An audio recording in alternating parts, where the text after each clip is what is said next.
नमस्कार. मी आबा माळकर. आपण पाहतात लक्ष मंडळी. मुख्यमंत्री एकनाथ शिंदे आणि त्यांच्यासोबत जे 16 आमदार आहेत ते अपात्र ठरणार नाहीत असं सांस्कृतिक कार्य मंत्री सुधीर मुनगंटीवार यांनी म्हटलेलं आहे. सुधीर मुनगंटीवार यांनी सांगितलंय की एकनाथ शिंदे आणि त्यांच्या बरोबरचे जे आमदार आहेत त्यांनी पक्ष सोडलेला नाहीये आणि पक्ष सोडला नसल्यामुळे पक्षांतर बंदी कायद्याअंतर्गत त्यांच्यावर कारवाई होत नाही. तसंच जे 40 आमदार त्यांच्या सोबत गेलेले आहेत ते म्हणजे 2/3 पेक्षा ती संख्या जास्त आहे असं सुधीर मुनगंटीवार यांचं म्हणणं आहे.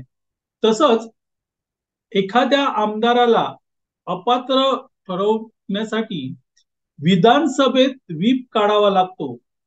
प्रतोदने व्हीप काढला आणि त्या व्हीपचं उल्लंघन केलं तर पक्षाच्या आदेशाचं उल्लंघन केलं म्हणून संबंधित आमदार अपात्र होऊ शकतात असं सुधीर मुनगंटीवार म्हणालेले.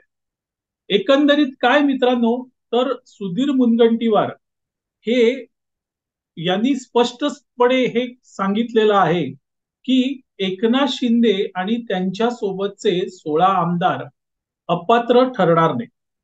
आता सुधीर मुनगंटीवार हे इतके वर्ष आमदार आहेत, त्यांना संसदीय कामकाजाचा चांगला अनुभव आहे आणि ते जेव्हा अशा प्रकारे वक्तव्य करतात तर तेव्हा ते वक्तव्य गंभीर असतं आणि त्यामुळे त्याची दखल घेणं भाग आहे मित्रांनो. आता पहिला प्रश्न मित्रांनो की एकनाथ शिंदे आणि त्यांच्या बरोबर जे आमदार गेलेले आहेत त्यांनी पक्ष सोडला का, हा पहिला प्रश्न.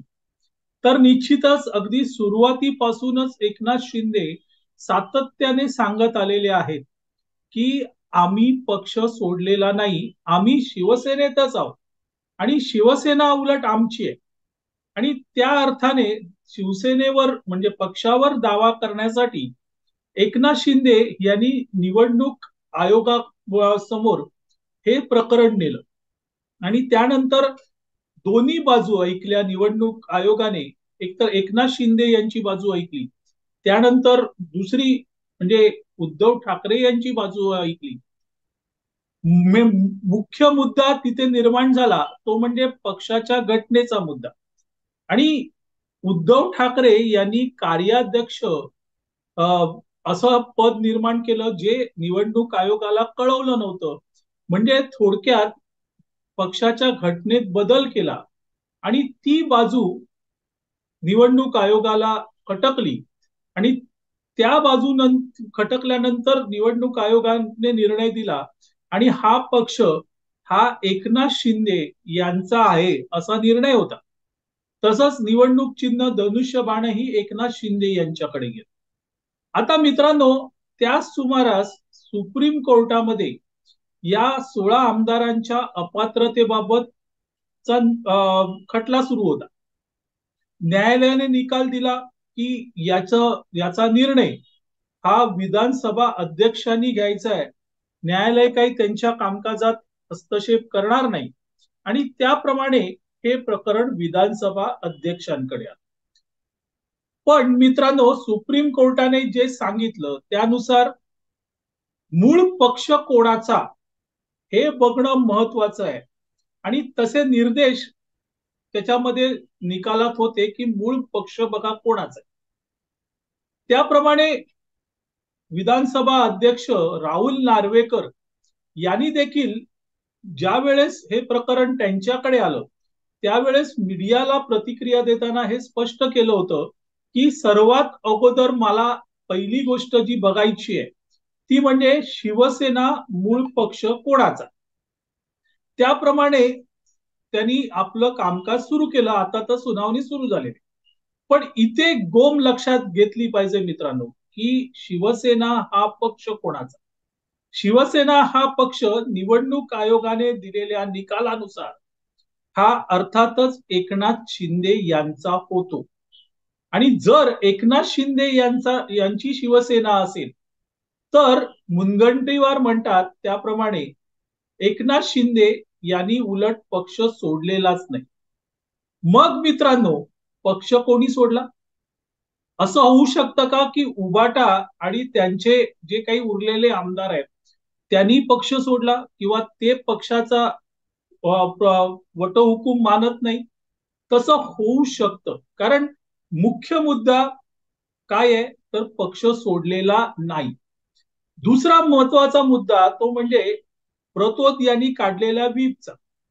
तर तो व्हीप हा विधानसभेत काढावा लागतो आणि आपल्याला माहितीये की उबाटा सेनेचे प्रतोद यांनी जो व्हीप काढला तो काही विधानसभेत काढलेला नव्हता आणि त्यामुळे मूळ आक्षेप जो घेतला जातो की परिशिष्ट 10 त्याचं उल्लंघन ते आम्हाला लागूच होत नाही, असं एकनाथ शिंदे 2 दिवसापूर्वीच म्हणाले होते. ते या अर्थाने म्हणाले होते मित्र.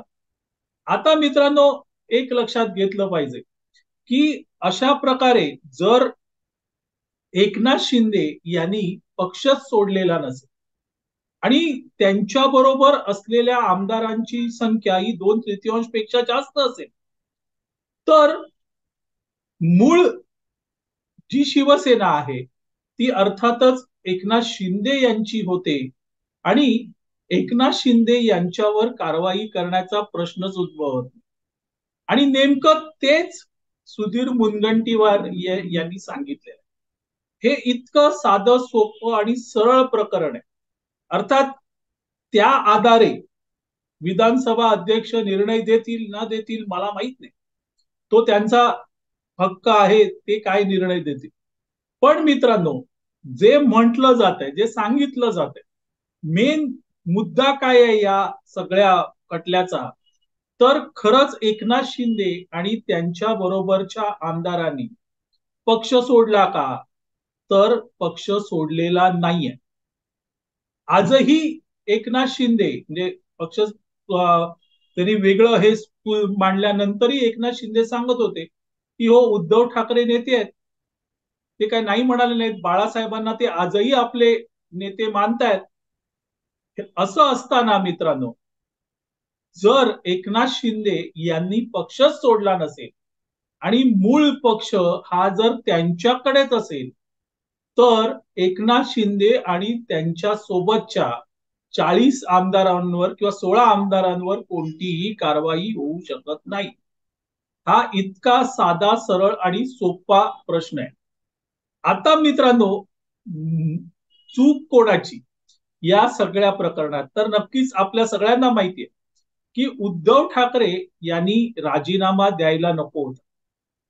त्यांनी विधानसभेमध्ये आपलं बहुमत आजमावायला पाहिजे होतं आणि त्या ठिकाणी मग त्यांच्या प्रतोदानी जर व्हीप काढला असता आणि त्याचं उल्लंघन झालं असतं, तर मग पुढच्या सगळ्या घटना या अवघड होत्या. शिंदे गटासाठी अवघड होत्या, पण तेवढा धीर काही त्यावेळेस उद्धव ठाकरे यांनी धरला नाही किंवा त्यांना ज्यांनी कोणी सल्ले दिले ते सल्ले हे चुकीचे सल्ले होते आणि त्यामुळे हा पुढचा सगळा बखेडा उभा राहिला. पण मित्रांनो, सुनावणी आता सुरू झालेली आहे आणि ही सुनावणी यथाअवकाश चालू राहील, कारण विधानसभा अध्यक्षांनी तर अगोदरच सांगितलंय की मी घाई गडबडीने कोणताही निर्णय घेणार नाही. अशा वेळेस जरी निर्णय आला तरी तो निर्णय काय असू शकतो हेच आज सुधीर मुनगंटीवार यांनी सांगितलं. आणि त्यामुळे मित्रांनो, एकनाथ शिंदे काही मुख्यमंत्री पदावरून दूर होत नाही एवढं निश्चित.